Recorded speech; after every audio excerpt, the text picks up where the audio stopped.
오늘 우리에게 주신 하나님의 말씀은 마태복음 5장 6절에서 8절 말씀입니다. 의에 줄이고 목마른 자는 복이 있나니 그들이 배부를 것임이요 긍휼히 여기는 자는 복이 있나니 그들이 긍휼히 여김을 받을 것임이요 마음이 청결한 자는 복이 있나니 그들이 하나님을 볼 것임이요. 아멘. 오늘은 내 백성을 위로하라 두 번째 시간 우리 함께 산상수훈을 가지고 말씀을 나누기를 원합니다. 참 세상이 정말 마지막 때 여러 가지 징조들이 보여지고 있고요. 그리고 또 끊이지 아니하는 전쟁 소식들이 계속해서 일어나고 있습니다. 또 이스라엘을 중심으로 여러 가지 전쟁들이 확전되어지는 분위기이기도 하고요. 미국도 계속해서 군대를 추가적으로 파병을 하고 있는 그런 상황입니다. 우리가 마지막 때 더욱더 상황을 보고 흔들릴 것이 아니라 내 믿음이 정말 주님만 바라보는 자 되시기를 간절히 축복드립니다. 세상은 어떻습니까? 어찌 보면 세상을 살아가는 목적과 이유가 어떠한 것인가 한번 생각을 해보면 좋겠습니다. 지금 이제 그 1층 뒤에 주차장 공간이 조금 더 생기긴 했죠. 근데 전에 이제 놀이터가 있다가 제대로 사용할 수가 없어서 철거를 했는데, 철거 전에 쌍살벌, 말벌은 아니고 말벌보다 좀 작은 쌍살벌이라고 있어요. 근데 그 한 무리 군집이 아마 집이 없어졌는지 여왕벌이 죽었는지 모르겠습니다. 생각보다 많은 벌인데요. 한 200여 마리 될까요? 근데 그게 그 놀이터 한쪽 모서리에 와가지고 이렇게 한 주먹만큼 이렇게 쌓여서 있었어요. 근데 막 주변에 날아다니거나 이런 것도 아니고요. 그냥 자기들끼리 모여서만 있더라고요. 근데 이제 이 놀이터를 철거를 했습니다. 그랬더니 다른 데로 옮겨간 것 같아요. 근데 그중 일부가 한 15, 20마리 정도가 건물 안으로 들어와서 5층에 한쪽에 또 자리를 잡고 자기들끼리 이렇게 모여 앉아 있어요. 5층에 누구 사는지 아시죠? 그래서 이제 엘리베이터 문을 열리면 그 센서 등에 있는데 등이 딱 켜지면 3마리가 거기서 이렇게 거꾸로 쳐다봐요. 눈 한번 마주치면 이렇게 날개도 이렇게 펼쳐주거든요. 이렇게 벌이 날개를 펼치는 거는 자기 몸집을 커 보이게 하려고 공격 태세입니다. 참고로 이제 서로 간에 이렇게 안면을 좀 트니까 요즘에 신경을 안 쓰더라고요. 근데 그렇게 지난 지 벌써 한 2주, 3주 정도 됐습니다. 근데 한편으로는 참 제가 동물이나 곤충을 좋아해요. 근데 마음이 아프더라고요. 왜 이 아이들이 여기 이렇게 있을까? 왜냐하면 벌들은요 쉬지 않고 움직이거든요. 그리고 애벌레가 있으면 벌들이 참 신기한 게 날이 더우면 날개짓을 해서라도 공기 순환을 시켜요. 그러니까 우리가 알지 못한 하나님이 만들어 놓은 놀라운 그 작은 미물들도 놀라운 섭리들이 있고 일하는 것들이 있어요. 쉬지 않고 계속 일하거든요. 근데 희한하죠. 이렇게 일하지 않고 그냥 가만히 있는 아이들은 못 봤어요. 심지어 뭔가 먹으러 가지도 않아요. 아마 이제 날이 곧 추워지면 이대로 거의 붙어 있다가 다 떨어져 죽지 않을까 싶어요. 근데 이거를 보면서 느꼈던 게 사람이 목적이 없으면 어떻게 될까? 벌들도요. 여왕벌이 없으니까 이들이 할 일이 없어요. 일벌들이 그냥 모여는 있지만 죽을 때까지 그냥 그대로 가만히 붙어 있어요. 먹을 거 구하러도 가지 않고 그대로 그냥 붙어만 있더라고요. 우리들의 삶의 목적이 무엇인가 이 시간 잠깐 살펴보기를 원합니다. 세상에선 누군가는 자녀가 목적인 사람도 있고요. 누군가는 돈, 어떠한 부귀, 어떠한 명예, 영화 이런 것들이 목적이 되는 경우들도 있습니다.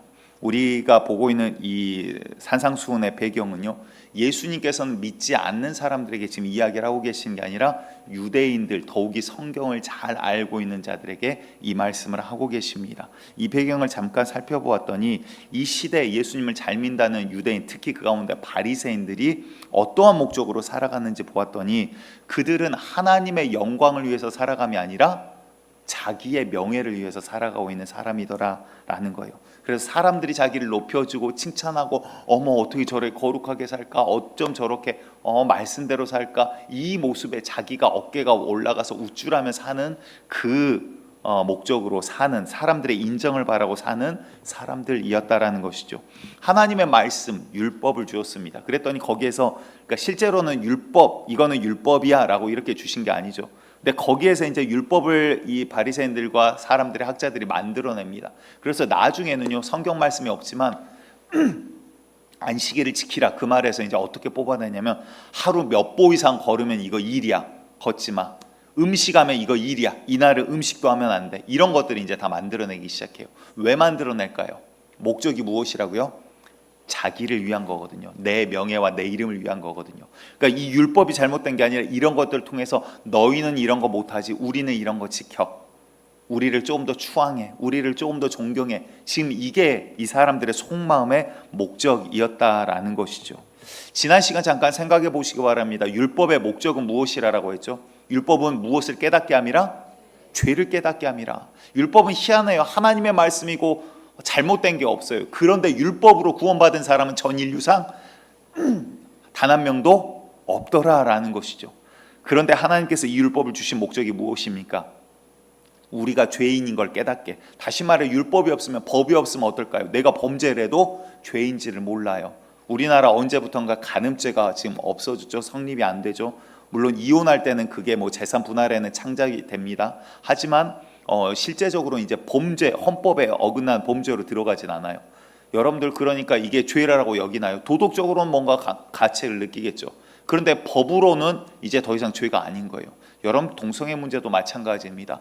죄를 죄라고 부르지 못하면요, 죽어가면서도 회개할 기회를 얻지 못해요. 그게 무서운 거예요. 죄를 지었다라는 게 이게 지금 야 더 나쁜 놈이야 이게 중요한 게 아니라 죄를 지으면서도 죽어가면서도 죽는지를 모르는, 회개할 기회를 얻지 못하게 만들려는 게 마귀의 계략인 건 여러분들 깨달으시기 바랍니다. 이러한 상황들 가운데 이들이 어떻게 됩니까? 이런 율법들을 가지고 사람들을 정죄하고 자기들은 높이는 데 사용을 하고 있더라라는 것이죠. 그래서 예수님께서 두 사람의 비유를 드십니다. 한 사람은 바리새인이요, 한 사람은 세리인데, 세리는 어떠한 사람이냐면 로마의 이제 유대인이면서 우리나라식으로 따지면 일본 일제 시대 때 일본 앞잡이를 했던 사람이다. 이렇게 바라보시면 돼요.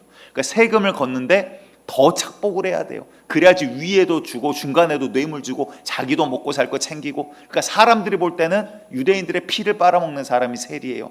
그러니까 세리는 나갈 때마다 항상 사람들의 손가락질 받아요. 앞에서는 권력이 있으니까 사람들 말은 못하지만 뒤에서는 에이 저 세리 하면 죄의 이야기예요. 그러니까 세리는 하나님 앞에 나갈 때 어때요? 마음이 무겁거든요. 고개를 못 들어요. 하나님, 제가 죄인입니다. 제가 내 민족들 피를 빨아먹습니다. 근데 바리새인은 뭐라고 하면서 나아가는지 보겠습니다.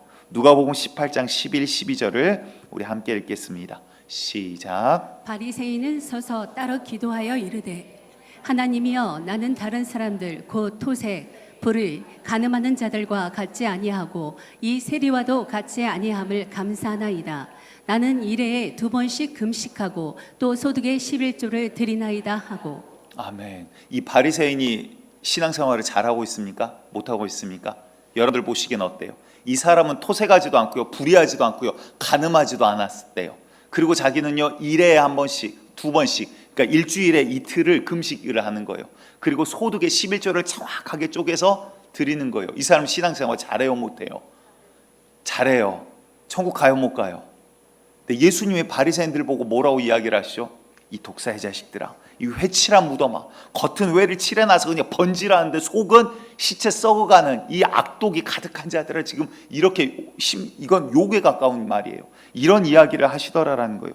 왜 그럴까요? 이들은 겉은요 율법을 선포하고 하나님의 말씀을 선포하는 것 같으나 그 속은 자기가 존경받기를 말하고 하나님의 영광이 위한 게 아니라 마귀와 같이 그 영광의 자리에 내가 앉기를 원하는 그 마음. 너희들은 나를 존경해. 너희들은 율법 못 지키지. 나는 이거 철저하게 이렇게 지킨다. 오 하나님, 나는 저 죄인들과 같이 지지 않으셔서 감사하나이다. 마치 거룩한 기도인 것 같아요. 입술로는 좋은 말 단어들을 이야기를 해요.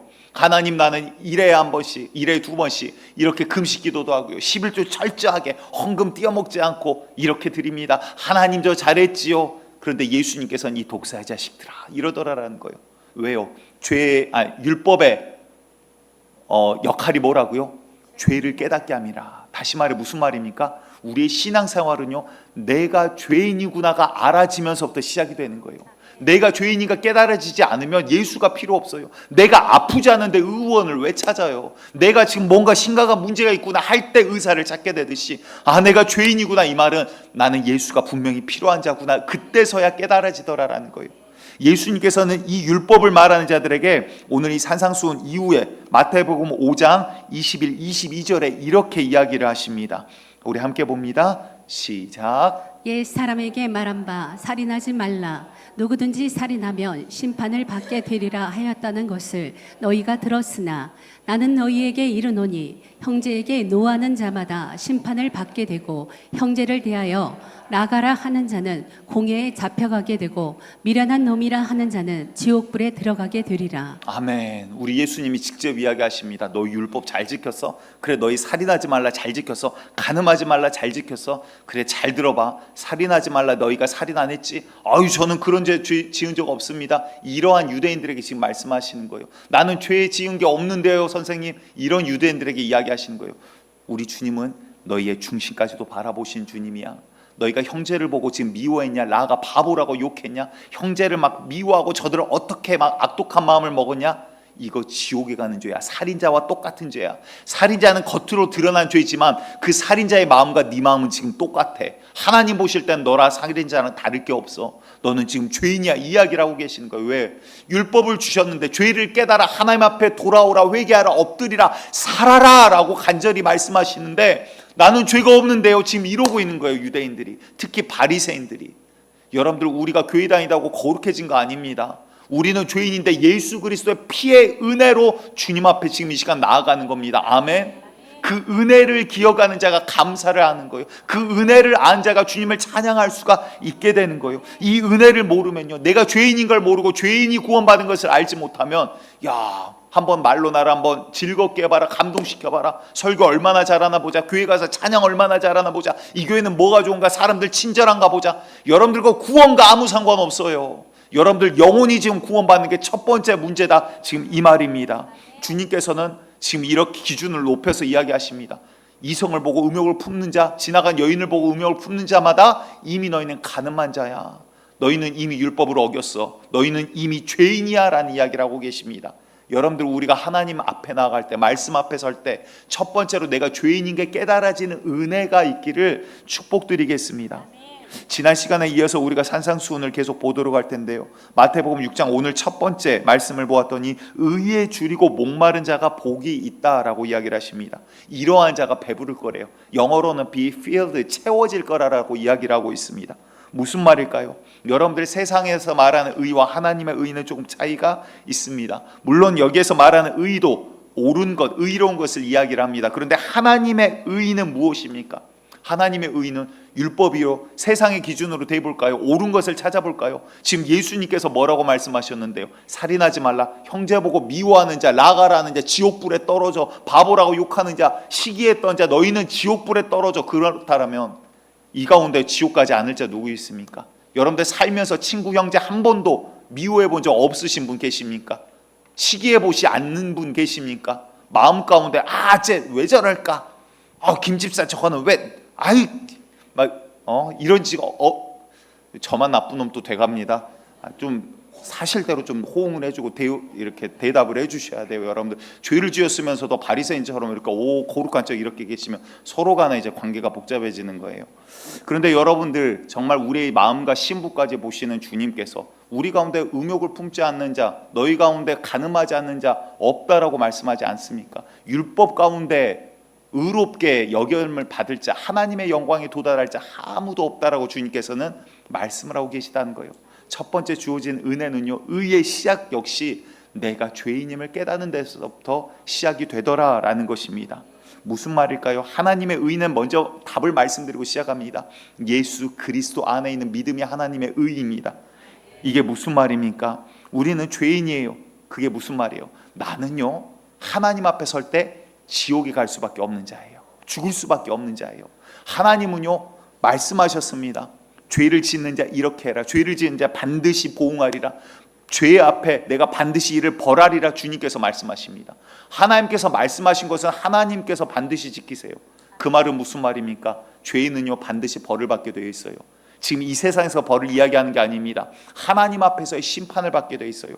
하나님은 우리 모든 자들의 심판자입니다. 우리들 역시 판단은 하지만요, 심판은 결국 마지막 날 우리 하나님 앞에 모든 영혼이 그 앞에 서게 되는 날이 분명히 도래할 것이라는 것입니다. 그런데 하나님의 구원의 은혜를 경험한 자는 뭐가 있을까요? 어둠 가운데 있을 때는 내가 더러운 줄 몰라요. 내 몸에 막 볼펜으로 그려져 있고 사인펜이 있고 손톱에는 때가 끼어 있고 병균이 박테리아가 바글바글한데 어둠 가운데 있으면 알아요, 몰라요? 몰라요. 그런데 빛 가운데 환한데 나왔더니 어이구 내 손톱이 이렇게 더러워, 아이고 손금 사이사이마다 이렇게 때가 있네. 비누로 막 씻기 시작하는 거예요. 언제까지? 이 때들이 벗겨질 때까지. 빛이 있으니까 보이는 거예요. 아멘.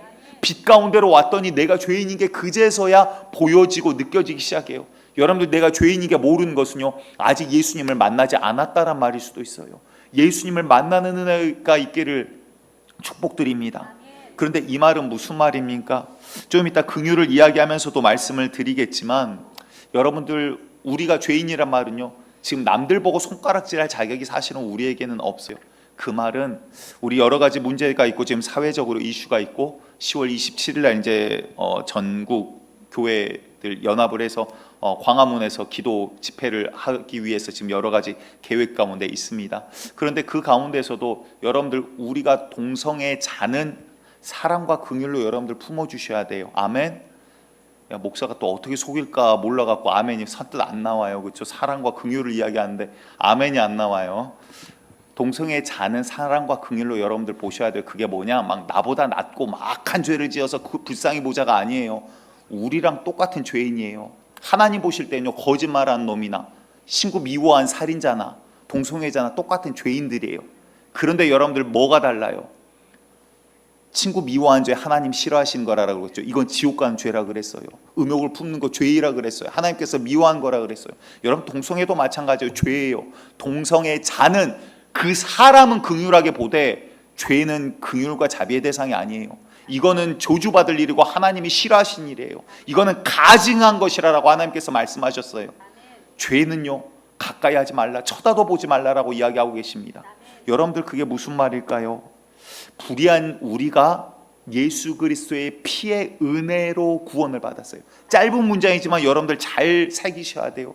불의한 우리가 예수 그리스도의 피로 구원을, 씻김을 받았어요.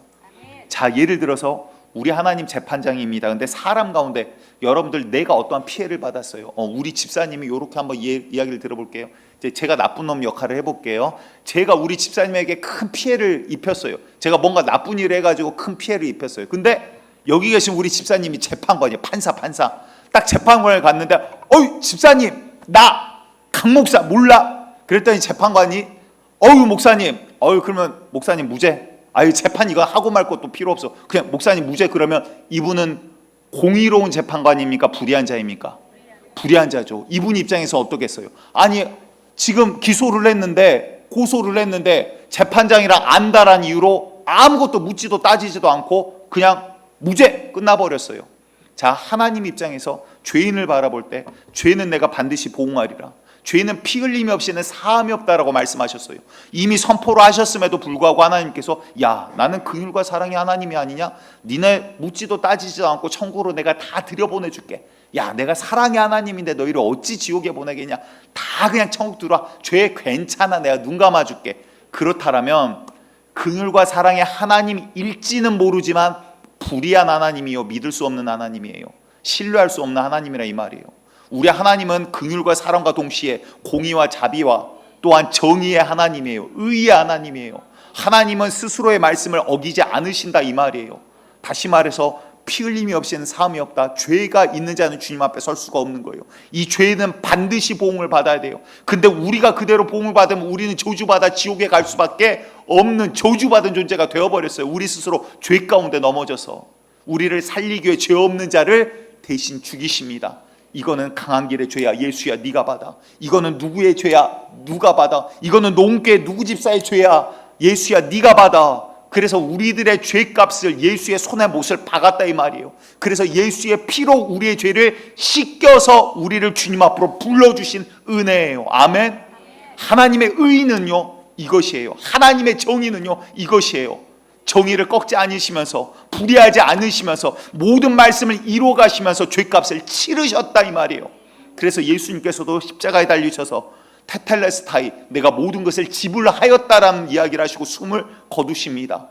왜? 그 피를 흘려 우리의 죄값을 감당하셨다 이 말이에요. 그 골고다 언덕이 그냥 육체적으로 힘든 게 아니라 인류의 죄를 지고 우리의 죄를 지고 강한 길의 죄를 지고 가는 게 힘드셨다 이 말이에요. 하지만 그 길을 끝까지 가야만 했던 것은 내가 너를 살리겠다, 그게 주님의 의요, 주님의 의지다 이 말입니다.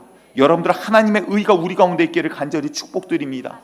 불의한 하나님이 아니오 우리 하나님은 의로운 하나님이요 그 의를 완성시키기 위해 예수를 죽이기까지 우리를 사랑하신 게 바로 예수님 하나님의 의더라라는 겁니다.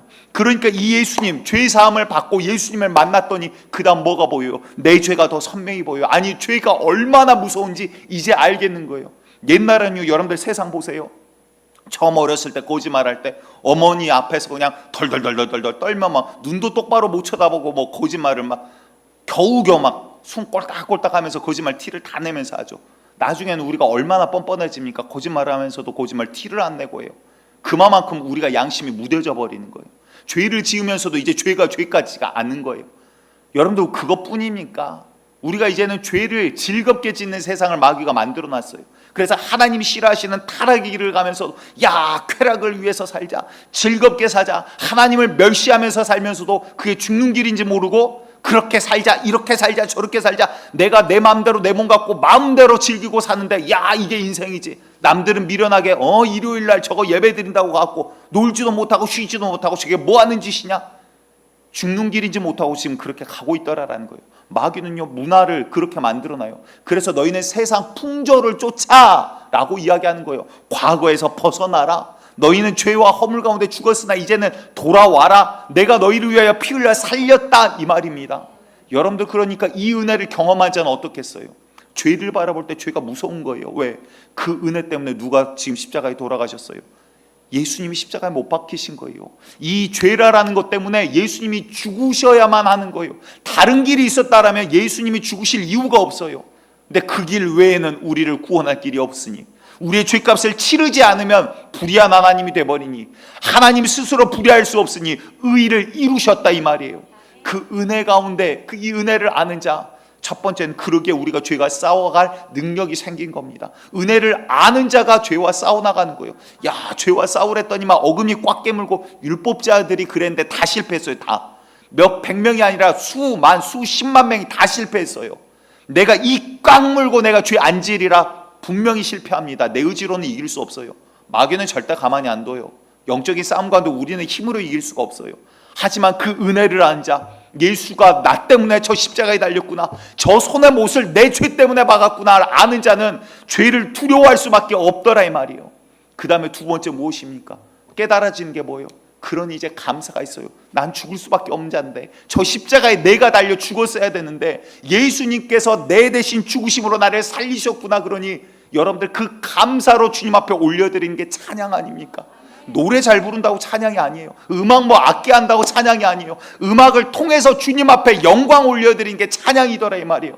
여러분들 우리 농교회가 정말 찬양이 끊이지 않는 교회 되기를 원합니다. 이 은혜를 잊지 않는 교회 돼야지 그게 가능한 거예요. 예수의 은혜를 아는 자가 찬양을 진정으로 주님 앞에 올려드릴 수 있더라라는 거예요.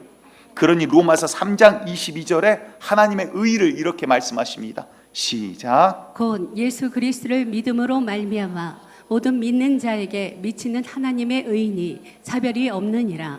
아멘. 무슨 말이에요? 예수 그리스도 안에 온 자는 이 하나님의 의의를 경험하게 될 거다. 아멘. 여러분들 이 은혜의 주인공 되시기 원합니다. 오늘 말씀하고 있는 이 산상수는요 다른 게 아니에요. 너희가 생각하는 인간적인 육신적인 이런 복 이거 아니야. 계속해서 말씀하시잖아요. 복 받은 자는 갈급할 거래요. 복 받은 자는 배고플 거래요. 복 받은 자는 의에 줄이고 목이 마를 거래요. 아니 복을 받았는데 왜 이렇게 뭐가 맨날 없어요? 맨날 갈급해요? 아니요, 영적인 걸 지금 말씀하고 있거든요. 너희는 복 받은 자야. 복 받았기에 의를 갈급할 거야. 왜? 이제 뭐가 옳고 틀린지 알거든요. 세상 가운데 살아갈 때는 죄를 지으면서도 이게 죽는 길인지 몰랐는데 이제는 야 사는 길이구나. 이게 하나님 앞에 나아가는 게 사는 길이구나. 옛날에는 내 육신의 쾌락을 위해서 살아갈 때는 그게 생명인 줄 알았는데 그게 목적인 줄 알았는데 이제는 내가 진짜 사는 길을 알았다. 보화를 발견을 했더니 정말 의에 목마르고 줄인 자가 되더라는 거예요. 하나님 이 예수 없이는 이제 나 살 수 없어요. 그러니 마지막 세 번째가 뭐예요? 내가 예수 없이는 살 수 없다라는 이 하나님을 향한 예수를 향한 사랑과 하나님을 향한 이 찬양이 끊이지가 않는 거예요. 그러니까 예수 없이는 살 수 없다. 내가 예수 좋아한다. 예수를 미치도록 좋아한다. 그럼 여러분들 신앙생활은 그걸로 끝나버린 거예요. 율법이고 뭐고 이제는 이거는 다 없어. 왜? 예수님 진짜 사랑하면 율법은 완성이 되어버리거든요. 여러분들 정말로 예수님 사랑하는 자, 사랑하는 교회 되기를 축복합니다. 예수님 미치도록 좋아해 보시기 바랍니다.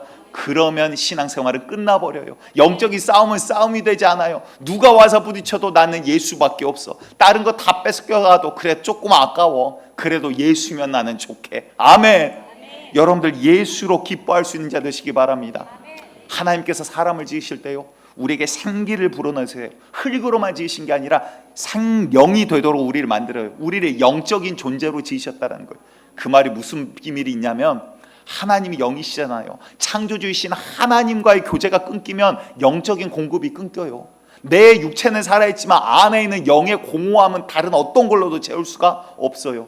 그러니까 사람들의 본능적으로, 성경을 보면 기가 막힙니다. 사람에게 영혼을 사모하는 본능을 주셨대요. 그게 뭐예요? 반대로 이야기하면 공허함이에요. 채워지지 않는 거예요. 영혼을 사모한다는 게 뭐예요? 나는 죄 가운데 죽을 수밖에 없는 죄인인데 채울 수 없는 공허함이 사람들 가운데 있다는 거예요. 그러니까 물질로 누군가는 막 돈을 벌면 사람들 앞에 막 떵떵거리고 다 사람들이 우러러보는 자리에 앉으면 권력의 자리를 탐내고, 그런데 그걸로 채워져요. 그럼 여러분들 돈 많은 사람이 행복해야죠. 권력의 끝자리에 앉은 사람이 행복해야 정상이죠. 그러지 않아요. 채워지지가 않아요. 영적인 존재이기 때문에 하나님이 아니고서는 채워지지가 않는 거예요. 그래서 내가 주는 평안은 세상이 주는 평안과 다르다. 아멘. 주님 안에 있을 때 누릴 수 있는, 세상이 주지 아니하는 기가 막힌 평안이 우리 가운데 있더라라는 거예요. 그러니까 이 은혜를 경험한 자, 하나님의 의를 경험한 자는 어떻게 되겠어요? 주님 앞에 나아가는 게 즐거운 거예요. 예배에, 아까 우리 대표 기도해 주실 때 예배 이 자리에 혹시 또 빠지신 분들을 위해서도 기도해 주셨는데, 저는 비굴하게 가르치거나 신앙생활하고 싶지 않습니다. 그건 자기 영혼의 자기 몫이죠. 한 주 빠지면 그만큼 자기의 영혼의 마이너스인데, 그거는 자기가 뭐 알아서 하는 거죠. 여러분들, 내 영혼이 주님 앞에 한 번 더 나아갈 수 있다는 게 얼마나 기쁜 일입니까? 내가 남들 만나지 않을 때 내가 새벽에 하나님을 만난다는 게 얼마나 기쁜 일입니까? 남들 기도하지 않을 때 내가 금요일날 나와서 주님 앞에 부르짖어 기도할 수 있다는 게 얼마나 기쁜 일입니까? 내가 남들과 다른 시간에 주님과 내가 독대할 수 있다는 게 얼마나 축복받은 시간이냐 이 말이에요. 그 기쁨을 아는 자가 갖는 거예요. 모르는 자는 갖다 줘도 돼지 목에 진주라고, 돼지한테 진주 줘봤자 뭐예요? 꿀꿀꿀꿀꿀 하고 진흙에다 그냥 파묻어요. 먹는 건가 으드득 씹어봤다가 이빨 아프고 그냥 내뱉어버려요. 끝나버려요. 아무 가치가 없어. 아무리 좋은 거를 줘봤자 돌멩이다 이 말이에요. 근데 값어치를 아는 자는, 야, 이건 기가 막힌 거네. 야, 이건 무엇과도 비교할 수 없네. 그러니까 보화가 땅에 묻혀있는 걸 아는 자는 전 재산을 팔아서라도 그 땅을 사느니라 라고 말씀하신 거예요. 천국은요 이런 거예요. 이 예수를 경험한 자는, 하나님의 의를 경험하는 자는 이 안에 주님을 소유하기 위해 나아가는 자더라 이 말이에요. 그러니까 예배를 사모해요. 기도의 자리를 사모해요. 찬양 시간에 주님과 영통하니 기뻐요. 주님께서 내 찬양 들어주신 것만으로도 너무 감사한 거예요. 그러니 여러분들 지금 금요기도에 엎드림, 우리 시작한 지 얼마 안 됐지만 많은 성도님들 나오셔서 정말 뜨겁게 기도하고 있지 않습니까? 곧 1층 자리 꽉 찹니다. 나중에 이제 번호표 뽑으셔야 들어올 수 있어요. 마감되기 전에 얼른 오시기 바랍니다. 여러분들, 우리에게 기도할 수 있는 기회 주시고 얼마나 감사해요. 처음에 걱정했던 게 그거예요. 기도해도 하나님 안 들어주시면, 듣지 않으시면 끝나버려요. 여러분들, 언제라도 우리가 나가면 하나님 받아주십니다. 그런 교만한 생각하지 마세요. 예레미야에게 말씀하세요. 너는 이 백성을 위해서 더 이상 기도하지 말라. 누가 저 문을 닫아버렸으면 좋겠다. 성전 문을 닫아버렸으면 좋겠다. 저 가증한 예배 내가 받지 아니하겠다라는 거예요. 하나님이 받으시는 자리를 여러분들 사모하시기를 바랍니다. 두 번째 말씀하시는 게 뭐예요? 긍휼에 대해서 말씀하십니다. 긍휼히 여긴 자는 복이 있나니 그들이 긍휼히 여김을 받을 것이며 라고 이야기를 해요. 사전적으로 긍휼이 무슨 뜻인가 막 여의도 찾아보고, 또 긍휼을 어떻게 표현하나 사전적으로는 좀 표현이 너무나도 부족하더라고요. 그래서 여기저기 막 찾아봤는데, 뭐 다정히 사랑하며 불쌍히 여기며 은혜를 베풀고, 또 가족 간의 뭐 애틋한 정, 이런 단어로 표현을 하기도 합니다. 근데 긍휼의 대상은요, 우리가 보통은 누군가를 안타깝게 여기거나 불쌍히 여기는 마음으로 생각을 해요. 그래서 나보다 낮은 자, 어려운 자를 생각을 하는데, 사실은 그렇지 않습니다. 가족 간에도 긍휼이 필요하고요, 나보다 높은 자를 향해서도 긍휼이 필요하고요, 우리가 사람 간에 있어서 긍휼이 필요합니다. 그런데 어느 신학자가 이렇게 책에 써놨더라고요. 긍휼은 용서하는 마음이면서 긍휼은 또한 사랑입니다 라고 써놨어요. 긍휼에는 용서가 빠질 수 없습니다. 긍휼은 용서보다 더 큰 개념이지만 어떠한 사랑을 내포하고 있습니다라고 표현을 했어요. 이 말이 조금 더 그래도 가깝게 다가오지 않았나 싶습니다. 그런데 여러분들, 우리는 긍휼을 잘 들어보세요. 구원받은 자는, 아니요, 오늘 본문에 빗대서 이야기해 볼게요. 복받은 자는 긍휼을 모를 수가 없어요. 여러분들, 긍휼이 무엇입니까? 평소에 뭐 크게 많이 생각을 해보지는 않으셨으리라 생각을 해요. 몇 번 이야기를 드렸던 사건인데요. 이제 청년들을 사역을 할 때 뭐 청년들 막 뭐 잘 말도 듣고 따라와주는 아이들도 있지만 말 안 듣는 아이들도 있지 않습니까? 기도할 때 막 속이 뒤집어질 때 많아요. 하나님 저놈을 막 엎어뜨려요, 뒤집어뜨려요, 막 물에다 좀 담갔다 뺐다 할까요? 어째 말을 안 들어요, 막 이러고 막 그러기도 하고, 막 속에서 하나님, 저거 한 걸음만 더 주님 앞에 나아가면 정말 영적으로 하나님 앞에 크게 쓰일 수 있는 아이인데 왜 저 벽을 못 넘을까요? 보면서 안타깝기도 하고. 근데 이 안타까움이 나중에는 뭘로 바뀌냐면 분노로 막 바뀌어요. 막 하나님, 저놈의 새끼 막. 근데 분노로 바뀔 때쯤 하나님이 주시는 마음이 있어요. 항상 주시는 그 마음이 기가 막히게, 하나님 그 아이 하고 손가락질하고 있는데 하나님이 항상 그때 주시는 마음이, 그러면 너는, 이 말씀이 꼭 들리더라고요. 그러면 너는, 네가 나 멸시할 때 내가 기다렸잖아. 네가 나 따르지 않을 때, 순종하지 않을 때 내가 참고 있었잖아. 그럼에도 불구하고 내가 너를 사랑해서 지금 이 자리까지 이끌었잖아. 이 마음을 주시는 거예요. 그러고 나면 그렇죠 하나님, 그렇죠 하나님, 지금은 그래도 주님께서 이루실 거죠. 막 이 마음이 들어요. 그러면 이제 조금 이제 이게 가라앉죠. 성경에서는요, 예수님께서 그런 이야기를 하세요. 1만 달란트 탕감받은 자. 1만 달란트가 지금 돈으로 환산하면 얼마나 될까요? 못해도 한 20조 이상이 될 거예요. 20조. 그러니까 뭐 억 단위가 아니에요. 돈들이 많아고 조를 이야기해도 별로 막 이런 게 없는. 어떻게 하지 여러분? 그래서 어느 목사님 그러시더라고요. 아프리카에서, 하나님이 너는 아프리카에서 사역할래, 충청도에서 사역할래? 그럼 자기는 아프리카 간대. 어차피 못 알아들으니까, 반응이 없을 건 똑같으니까, 뭐 이렇게 이야기를 하시더라고요. 집에 가서 막 웃고 막 이러지 마세요. 웃으시려면 여기서 웃고, 울려면 여기서 우시고, 갈 때는 기도하는 마음으로 가시기 바랍니다. 근데 1만 달란트, 그냥 우리나라 돈으로, 지금 돈으로 한 20조라고 가정을 할게요. 20조를 탕감받았어요. 여러분들 일평생 벌어도 어떻게 이거 감당합니까? 뭐 감당을 둘째치고 뭐 이자라도 갚겠습니까? 점점 늘어나죠.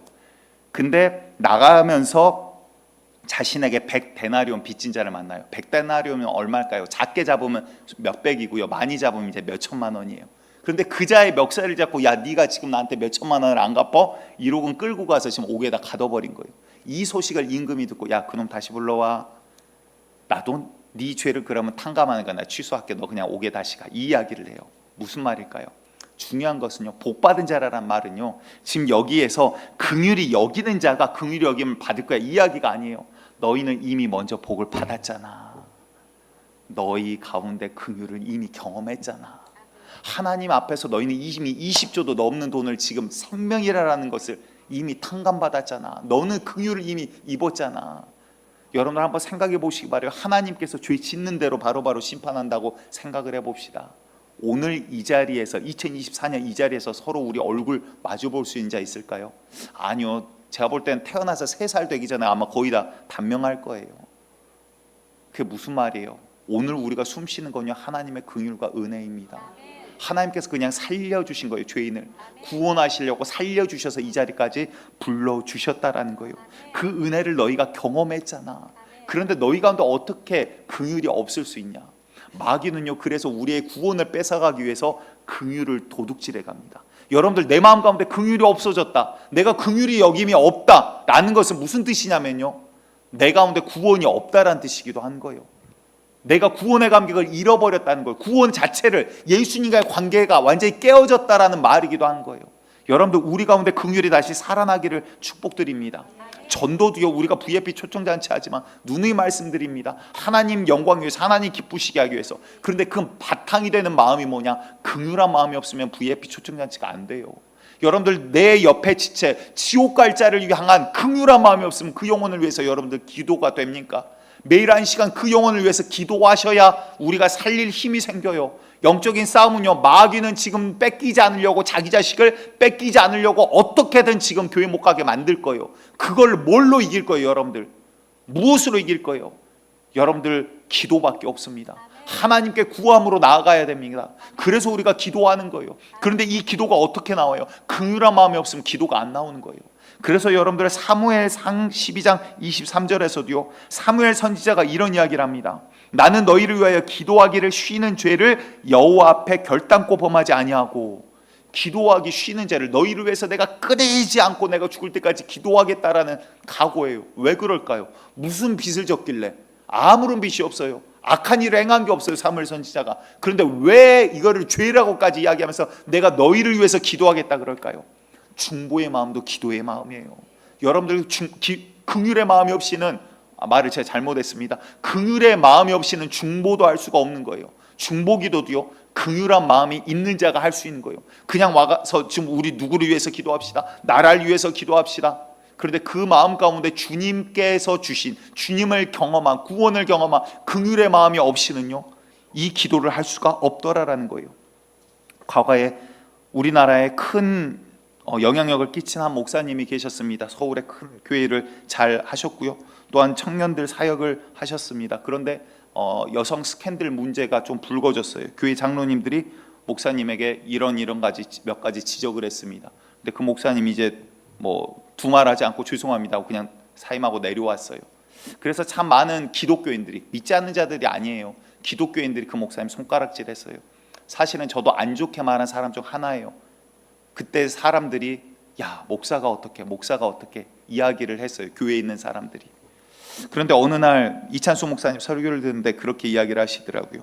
그 목사님을 이름은 이야기 안 하지만 묘사를 하시면서, 누가 들어도 그분인 줄 알게 표현을 하시면서, 저는 이 목사님을 위해 기도합니다. 다시 하나님 앞에 회개하고 돌아와 다시 일어나 하나님 나라를 위해 열심히 일하시기를 기도합니다 라고 이야기를 해요. 그때 깨달았어요. 아, 내가 긍휼을 도둑 맞아 버렸구나. 내가 교만했구나.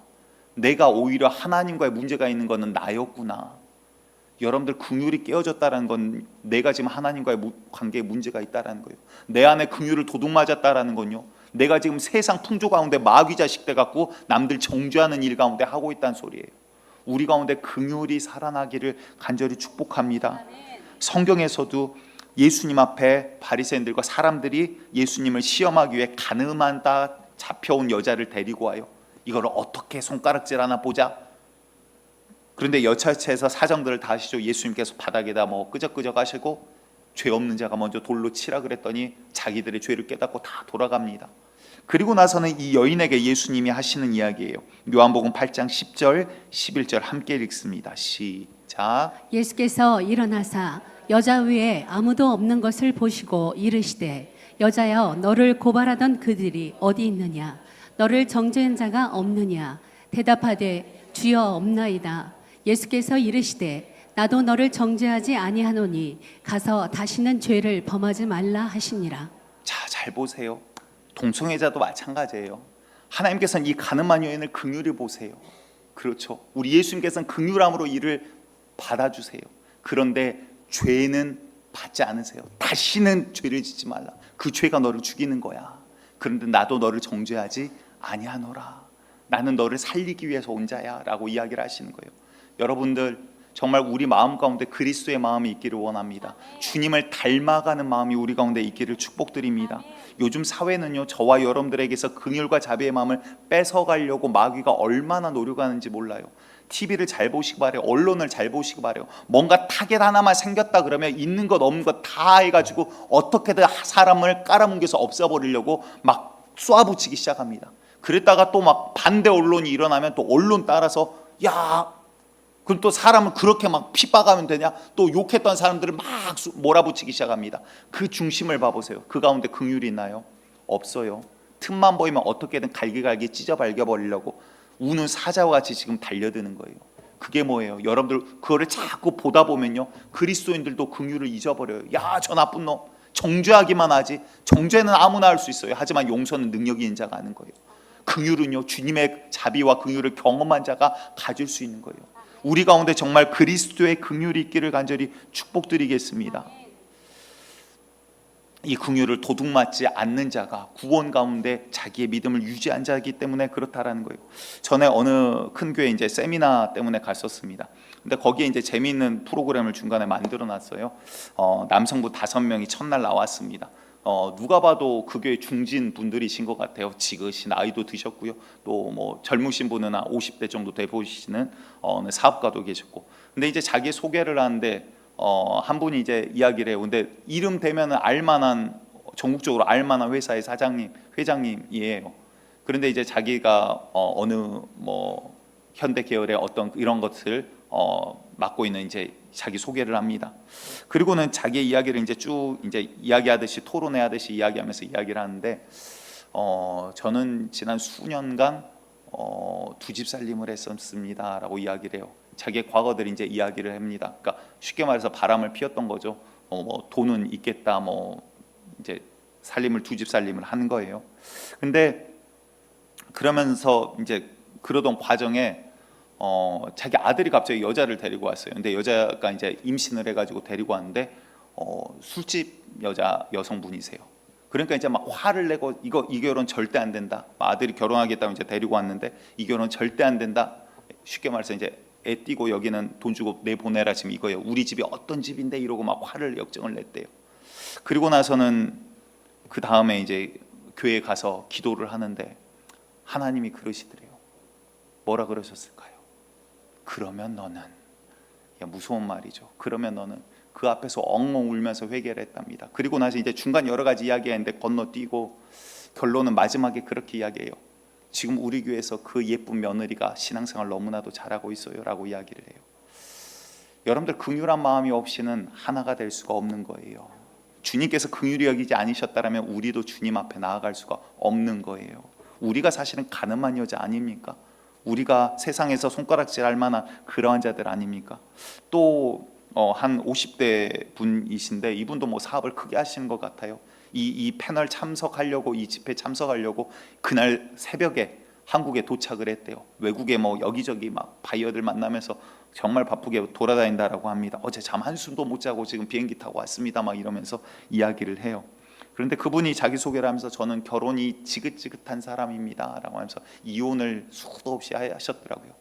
그런데 여기도 이제 중간 건너뛰고 막 여러 가지 이제 슬픈 이야기, 아픈 이야기, 또 웃긴 이야기들이 있어요. 근데 그리고 나서 결론은 뭐냐면 저도 듣고 나서 처음에 좀 기가 막히더라고요. 전처와 현처가 지금 그 교회에서 같이 신앙생활을 해요. 야, 이게 인간적으로 가능하나 싶었는데 하나님의 긍휼이면 가능하겠구나 싶더라고요.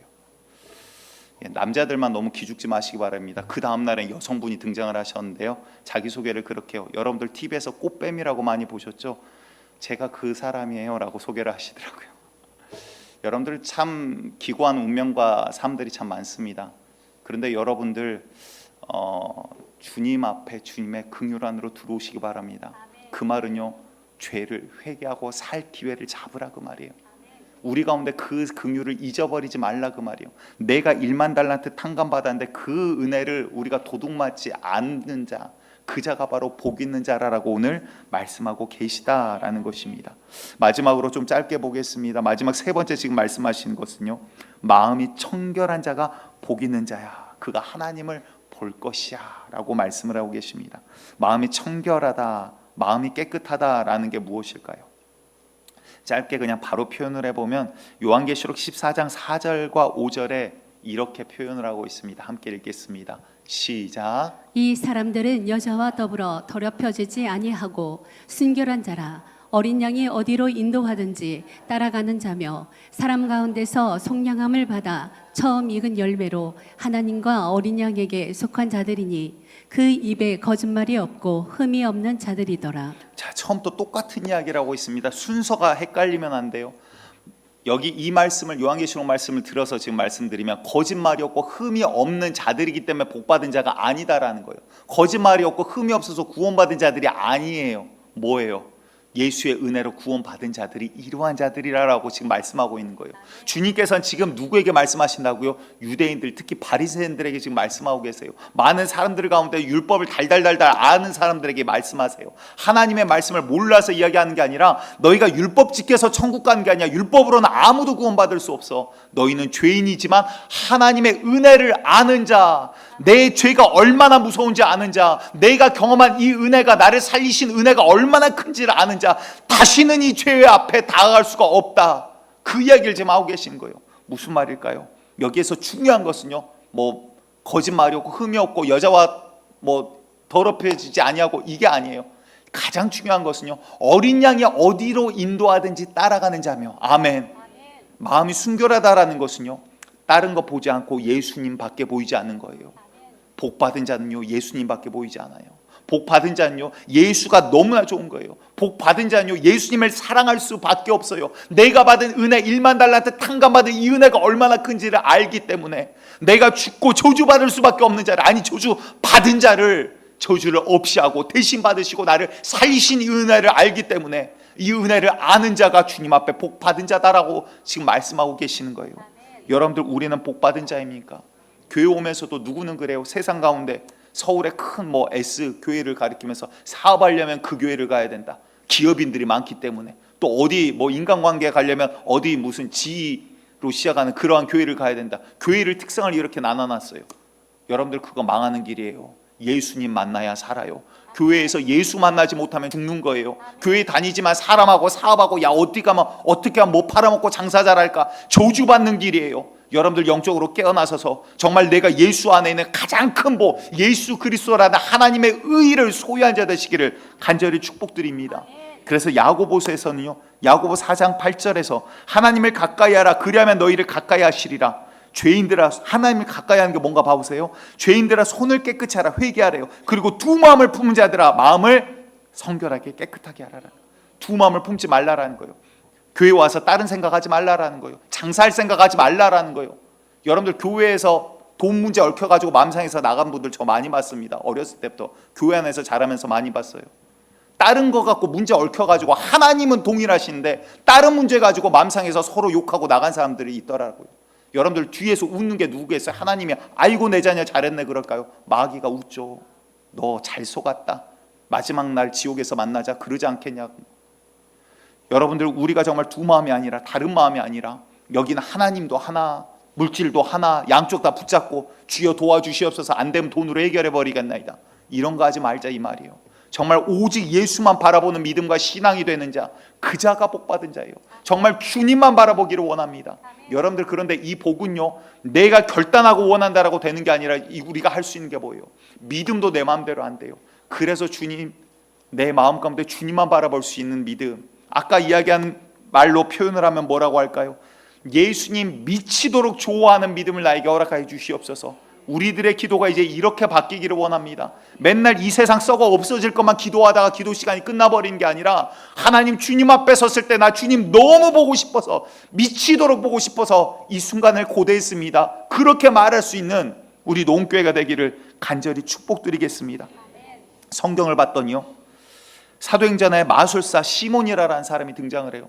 빌립이 말씀을 전하자 막 따라갑니다. 성령의 역사를 보고 마술책을, 쉽게 말해서 어마어마한 값의 돈을 들어간 이 마술책을 다 태워버려요. 그 동네에서 엄청 유명한 사람이었는데 다른 걸 다 버리고 사도를 따릅니다. 표면적으로는요, 그리스도인이 된 것 같아요. 사도들을 잘 따라가요. 신앙생활 잘하는 것 같아요. 그런데 나중에 이제 베드로가 와가지고 안수기도를 하는데, 안수기도 하는 족족 막 성령 임하고 방언이 터지거든요. 사람들이 되집어지고 회개를 하거든요. 그러니까 야, 이거 기가 막힌 능력이네. 있는 돈을 다 끌고 와서 베드로에게 말합니다. 베드로 선생님, 나에게도 그 능력을 주시옵소서. 내가 기도하는 자마다 성령이 임하게 하여 주시옵소서. 여러분들, 지금식으로 말해볼까요? 주여, 나도 성령 충만하게 해서 성령의 능력이 나에게 나타나게, 목사님 나에게 안수기도 좀 해주세요, 이 이야기예요. 뭐가 특별히 잘못된 것 같지가 않아요. 겉모양만 보여. 그런데 베드로가 뭐라고 합니까? 그 중심을 보고 그 안에 성령께서 베드로의 입술을 통해서 말씀하시는 거예요. 너는 네 돈과 함께 망할지니라. 네 안에는 악독한 것이 가득하다. 사도행전 8장 22, 23절을 봤더니, 그러므로 너의 이 악함을 회개하라. 그러니까 지금 굉장히 심하게 좀 꾸짖는 거예요. 자기한테 기도해 달라고 온, 어찌 보면 지금으로 따지면 성도에게 이 악한 놈아라고 지금 이야기하고 있는 거거든요. 근데 1부 때 이거 같이 읽어봅시다 그랬더니 너의 이 악함을 회개하고, 이렇게 이야기를 안 하셨겠죠. 베드로 선생님 성격 아시잖아요. 뭔 일만 있으면 그냥 막 칼 들고 막 이러신 분인데 어떻게 이야기하셨겠어요? 이 저주받을 놈아, 너 회개하면 혹여 하나님 용서해 줄런지 모르겠다. 그런데 23절에 뭐라고 하니까 내가 보니, 그러니까 영안이 열려서 그 안을 보는 거죠. 너는 악독이 가득하며 불의에 매인 바 되었도다. 여러분들 이거 굉장히 중요한 말입니다. 교회 다니는데 내가 지금 무엇에 매여 있는가를 보셔야 돼요. 교회 다니는데요, 두 마음을 품고 있으면서도 나는 오늘 예배 잘 드리고 참석 잘하고 설교 잘 들었으니까 나는 괜찮겠지, 나는 구원받은 사람이지. 여러분들 이거 없애려고 지금 이렇게 피토하듯이 지금 설교하는 거예요. 여러분들 제발 구원받는 자 되셔야 돼요. 내 의지가 아니라 내 힘으로 되지 않기 때문에 주여 나에게 믿음 주세요. 예수밖에 보이지 않는 은혜를 주세요. 예수만 사랑할 힘을 나에게 주세요. 기도하는 자, 기도하는 우리 노원교회 되기를 간절히 축복드리겠습니다. 정말 예수 미치도록 좋아하는 교회, 예수님 보면 그냥 핥아 먹을 만큼 그냥 사랑하는 교회 되기를 마지막으로 축복드립니다. 우리 찬송가 523장 우리 힘차게 찬양하면서 나아갑니다.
말씀드렸던 기도 제목, 하나님 내가 주님 정말 좋아하는 사람 되기 원합니다. 예수님 정말 사랑하는 자 되기 원합니다. 주여 아버지, 이 사랑도 내 안에 없사오니 주여 이 시간 나에게 사랑을 주시옵소서. 이 시간 나에게 긍휼을 주시옵소서. 이 시간 정말 최고의 하나님의 의인 예수 그리스도 안에서 발견되기를 원하오니 주여 그 은혜를 내가 경험한 자로 서나가기를 원합니다. 나에게 이 사랑을 주시옵소서. 주님 미치도록 좋아할 이 힘을 주시라고 주님 한번 부르고 내 영혼을 위해서 이 시간 함께 기도합니다. 주여, 주님 아버지, 주님을 정말 사랑하는 자 되기를 원합니다. 주님 좋아하는 교회 되기를 원합니다. 우리가 아버지 한쪽으로 아버지 머리로만 아는 신앙이 아니라 정말 살아계신 주님을 사랑하고 살아계신 주님을 좋아하는 자 되기를 원합니다. 예수님을 정말 인격적으로 만나기를 원합니다. 주여 이 사랑이 아버지 감정 역시 내 안에 없사오니 아버지 나는 무지한 자요, 나는 무익한 자라 아버지, 그러나 주님